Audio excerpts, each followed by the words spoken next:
오늘 하나님께 주신 말씀은 요한복음 20장 21절부터 23절까지 세 절 말씀이니까 저희가 큰 목소리로 같이 봉독하겠습니다. 요한복음 20장 21절 하나님의 말씀입니다. 예수께서 또 이르시되 너희에게 평강이 있을지어다. 아버지께서 나를 보내신 것 같이 나도 너희를 보내노라. 이 말씀을 하시고 그들을 향하여 숨을 내쉬며 이르시되 성령을 받으라. 너희가 누구의 죄든지 사하면 사하여질 것이 누구의 죄든지 그대로 두면 그대로 있으리라 하시니라. 아멘. 이 시간 나도 너희를 보내노라 라는 설교 제목으로 주님의 말씀을 증거하도록 하겠습니다. 오늘 우리 수망교회는 북미 원주민 선교팀을 파송합니다. 저희 수망교회가 2019년에 처음 참가했어요. 저희 수망교회 팀이 파도아담에 처음 갔던 해가 2019년인데 2020년부터 21년까지는 저희가 팬데믹 때문에 가지 못했고 22년에 재개가 돼서 올해로 6번째 저희가 북미 원주민 선교에 참여하게 됩니다. 제가 일부 예배 때는 제가 숫자를 잘못해서 7번째라고 했는데 다시 해보니까 6번째가 되네요. 6번째. 그리고 우리 한명호 집사님 그리고 이래 바울이 저는 계속해서 선교 참여하고 있어요. 그래서 우리가 오늘 선교팀을 파송하면서 오늘 말씀은 예수께서 부활하신 이후에 제자들을 주님의 사역으로 파송하는 그런 말씀인데 우리 선교사를 파송하면서 주님께서 파송하신 말씀을 같이 살펴보도록 하겠습니다. 예수님께서 겟세마네 동산에서 기도를 마치시고 체포당하시자 무슨 일이 일어났습니까? 제자들은 다 도망갔어요. 그런데 베드로는 도망가지 않고 예수님을 먼 발치에서 따라갔죠. 예수님이 신문을 받으시는 대제사장 집들까지 따라갔지만 베드로에게 무슨 일이 벌어졌습니까? 예수님을 모른다고 3번 부인하는 처절한 실패를 경험했어요. 예수님은 주님의 말씀대로 3일째 되는 날 안식 후 첫날 새벽에 부활하셨어요. 그리고 20장 서두에 보면 자신을 막달라 마리아에게 먼저 보이셨습니다. 막달라 마리아는 제자들에게 가서 자신이 주님을 보았음을 증거했어요. 그런데 제자들은 막달라 마리아의 말을 믿지 않았어요. 제자들은 유대인이 두려워서 자신들이 모인 곳의 문들을 다 닫고 숨어 있었습니다. 제자들은 철저히 실패했어요. 그들에게는 복음을 전할 능력도 없었고 용기도 없었습니다. 그런데 안식 후 첫날 저녁 때 예수님께서 찾아오셨습니다. 그리고 제자들이 있는 방 가운데 서셨습니다. 이 구절을 저희가 대할 때마다 꼭 질문한 거죠. 방문이 다 닫혔는데 예수님은 어떻게 들어오셨을까? 예수님은 문을 그냥 통과해서 들어오셨을 것이라고 저희가 이해합니다. 문을 여신 게 아니고 부활하신 몸이니까 우리 인간 몸과 다를 수도 있죠. 그리고 제자들에게 말씀하셨어요. 너에게 평강이 있을지어다. 주님께서 숨어있는 제자들에게 히브리 말로 하면 뭐라고 인사한 겁니까? 샬롬이라고 인사한 것이고 그리고 손과 옆구리를 보여주셨습니다. 예수님은 부활하신 예수님은 전혀 다른 몸을 가지고 계셨을 텐데 손과 옆구리에 고난의 흔적은 가지고 계셨던 것을 보여요. 그래서 자신이 영이 아니고 육체가 없는 영이 아니고 육체를 가지고 계심을 보여주신 장면입니다. 그리고 또 한 번 제자들에게 얘기해요. 너에게 평강이 있을지어다. 우리가 선교를 가는 중요한 이유, 전도를 하는 중요한 이유는 평강을 전하는 것입니다. 샬롬을 전하는 것이 예수를 알지 못한 사람들에게 샬롬을 선포하는 사역이 선교예요. 이 평강은 일반적인 평화를 뜻하지 않아요. 제일 궁극적인 평강은 에베소서에 나오는 하나님과의 화목을 의미합니다.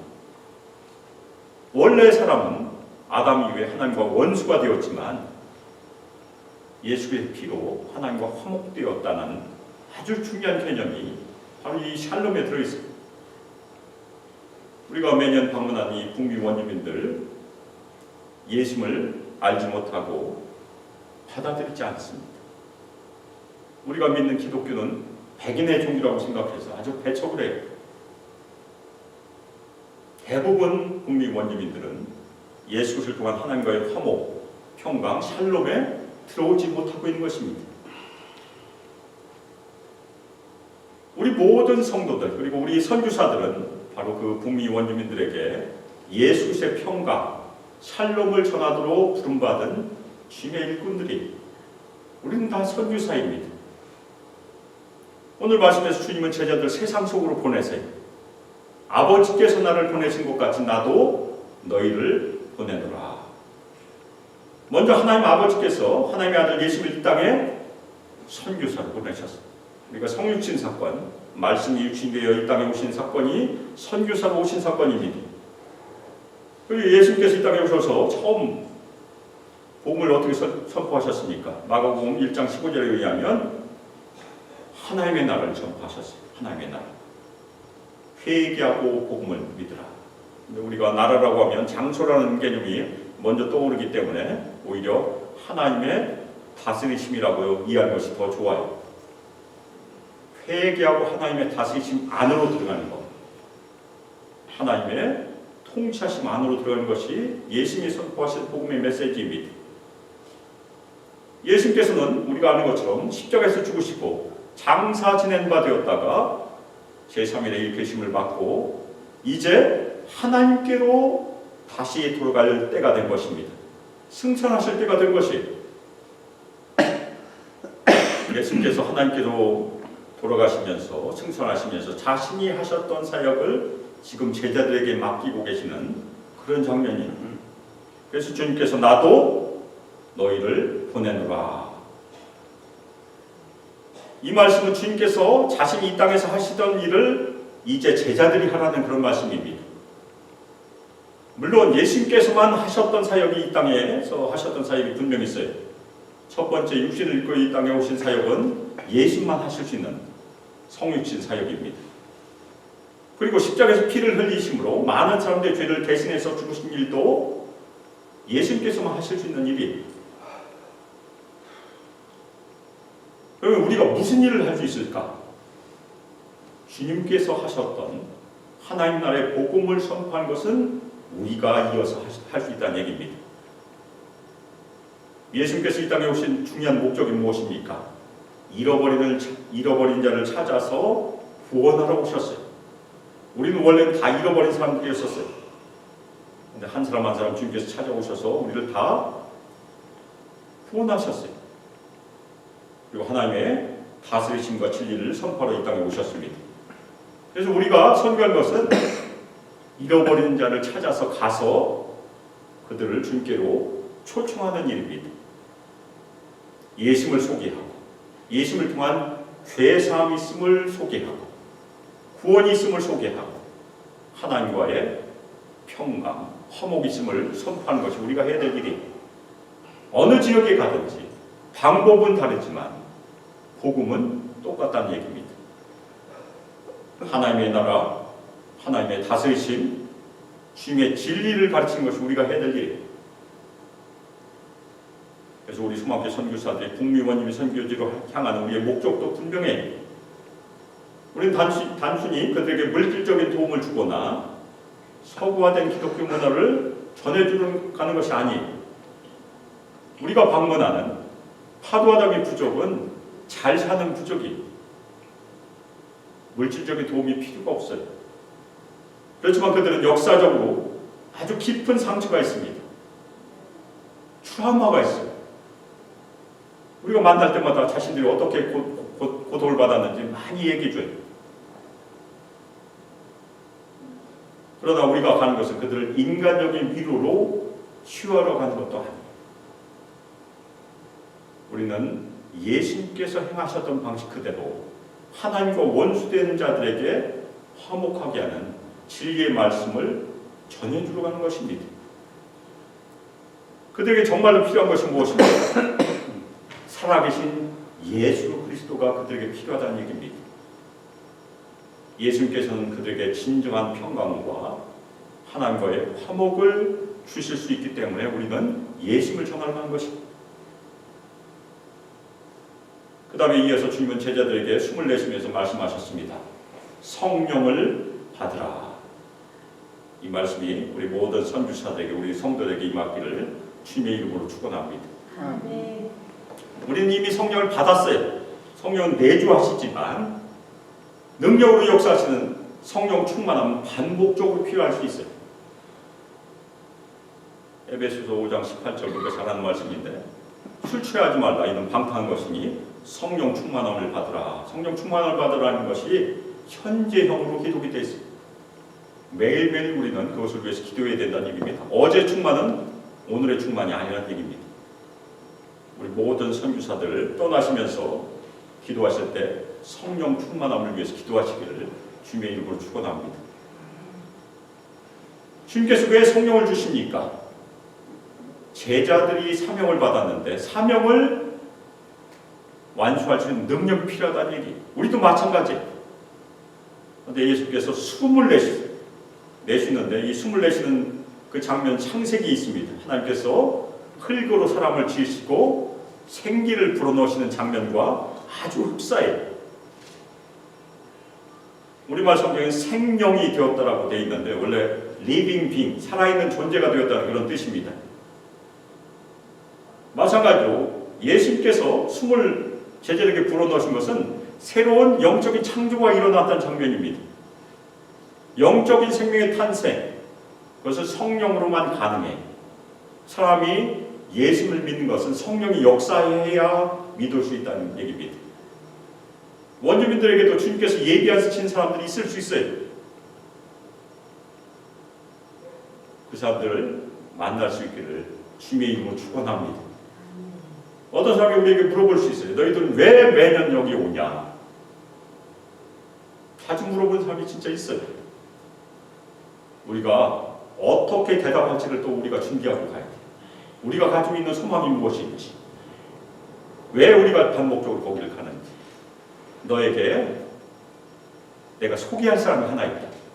처부터 예수라고 하면 거부감이 크니까. 그러면 누구 소개할 거냐? 그래서 내가 안 믿는 마이 메스터가 있다. 메스터 이름이 뭐냐? 그러면 지저스. 그렇게 얘기할 수 있는 거잖아요.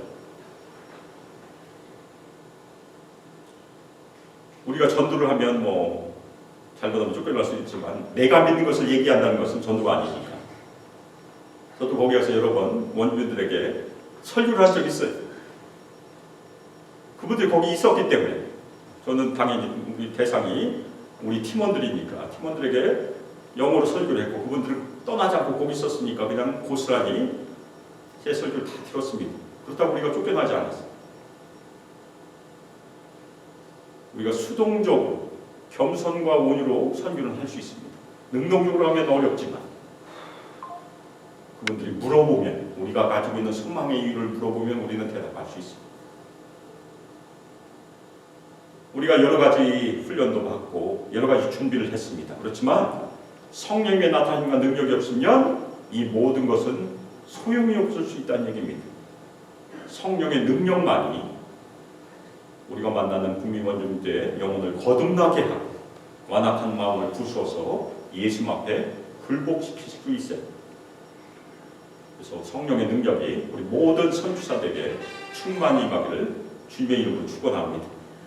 그 다음에 주님께서 말씀하십니다. 너희가 누구의 죄든지 사하면 사해질 것이고 누구의 죄든지 그대로 두면 그대로 있으리라. 물론 이 구절을 죄를 사하는 권세가 있을 것이라고 해석하는 분들도 있겠지만 우리는 그렇게 해석하지는 않습니다.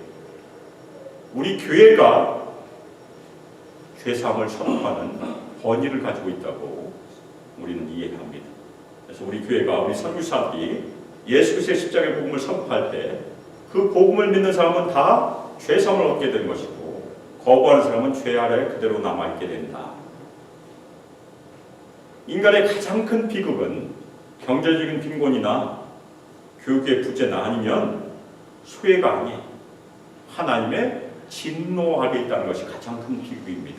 내버려 두면 제가 이거 지금 설교하는 이 도중에도 예수님 못 만나고 죽는 사람이 계속 있어요. 북미 원주민들의 진정한 필요도 여기에 있습니다.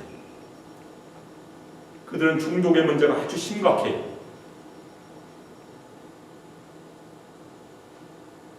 그리고 가정의 붕괴가 아주 심각합니다. 자살률은 청소년, 백인 청소년 평균의 4배가 된다고 합니다. 그러니까 원주민들의 청소년들이 4배나 더 많이 죽는데 그 모든 현상들이 어디서 왔습니까? 물론 깊은 상처에서 온 것은 사실입니다. 그렇지만 하나님을 떠난 죄라는 뿌리에서 나온 열매들이라는 것입니다. 우리가 매년 가서 문화 교류라는 방법으로 관계를 만들게 합니다. 그렇지만 가장 중요한 무기, 유일한 무기는 죄사함을 얻게 하는 예수 그리스도의 복음입니다. 그 무기를 사용할 수 있는 능력이 성령의 능력입니다. 그래서 우리가 인간의 전적인 타락과 예수 그리스도의 십자가의 대속의 도를 선포한 것이 우리 선교사들의 사명임을 마음에 깊이 새기시기를 주님의 이름으로 축원합니다. 예수께서는 우리 모든 성도들 이미 세상으로 보내셨어요. 우리는 다 선교사입니다. 우리가 반복적으로 매주일 모여서 예배를 드리고 떠날 때 우리는 새 힘을 받고 떠난 것입니다. 저는 파송한 사람이에요. 물론 저도 오늘 선교사를 봤지만 제가 매주일 말씀으로 새롭게 해서 우리 성도들 선교사로 세상에 보내요. 우리의 존재 자체가 이 세상에 이미 선교사로 서 있다는 얘기입니다. 그러면 우리 모든 성도의 선교사이면 우리에게 꼭 필요한 것은 무엇입니까? 바로 성령의 능력입니다. 예수님께서 누가복음 14장 18절 19절에서 말씀하셨어요. 우리가 잘 아는 말씀입니다. 주의 성령이 내게 임하셨으니 이는 가난한 자에게 복음을 전하게 하시려고 내게 기름을 부으시고 나를 보내사 포로된 자에게 자유를, 눈먼 자에게 다시 보게 함을 전파하며 눌린 자를 자유롭게 하고 주의 은혜의 해를 전파하게 하려 하십니다. 예수님께서도 공생애를 시작하실 때 성령의 기름 부으심을 받았어요. 하나님의 아들도 성령의 기름 부으심이 필요했는데 우리는 얼마나 더 필요하겠습니까? 이 시간 주님의 성령이 북미 원주민 선교를 떠난 우리 선교사들에게 충만히 임하고 성령의 기름 부음이 함께하기를 주님의 이름으로 축원합니다. 그리고 우리 모든 성도들에게도 이곳에 있는 우리 모든 성도들에게도 주님의 성령이 충만히 임하고 성령의 기름 부음이 함께하여 예수님을 힘있게 증거하시기를 주 예수 그리스도의 이름으로 축복하며 기도합니다. 아멘. 이제는 주 예수 그리스도의 은혜와 하나님의 사랑과 성령 하나님의 교통 교제하심과 우리 선교사들에게 그리고 우리 모든 성도들에게 권능을 부어주시고 충만히 마시고 기름 부어주시고 인도하시고 이 땅에서 늘 예수 그리스도를 신실하게 믿고 주님께 엎드려 순종 주의 성령으로 충만함을 받아서 이 땅에서 예수 그리스도를 신실하게 증거하기를 소망하며 결단한 우리 수많게 모든 성도들 위해 우리 청년들과 유스아이들 위해 영원토록 함께하기를 주 예수 그리스도의 이름으로 축복하며 기도합니다. 아멘.